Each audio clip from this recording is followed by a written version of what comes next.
Good morning বন্ধুরা, সবাইকে সুপ্রভাত। আজকে সোমবার, মেয়ে বর সব বেরিয়ে গেছে। আমি এখানে ডিমের ঝোল বসিয়ে দিয়েছি। ডিমটা আগেই ভেজে তুলে রেখেছি, এখন আলুটা ভাজছি।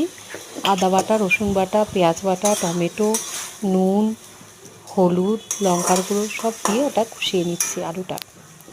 আলুটা কষানো হয়ে গেলে একটু জল দিয়ে দেবো, দিয়ে বেশি ঝোল ঝোল রাখবো না, অল্প একটু ঝোল রাখবো, রেখে ডিমগুলো দিয়ে নামিয়ে নেব।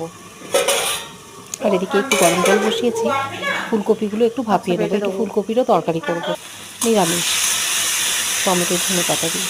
এদিকে হয়ে এসেছে আমার আলু কষানো। দিয়ে জল আর একটু পরে আলুগুলো সেদ্ধ হয়ে গেলে ডিম দিয়ে নামিয়ে নেবো। হয়েও গেছে, নামিয়েই নেবো এবার। আর এই দেখুন বাগানে চলে এসেছি। বাগানে দেখুন মেথি ছড়িয়েছিলাম, মেথি গাছ হয়েছে। আর পাশেই দেখুন ছোটো ছোটো থানকুনি পাতাও হয়েছে।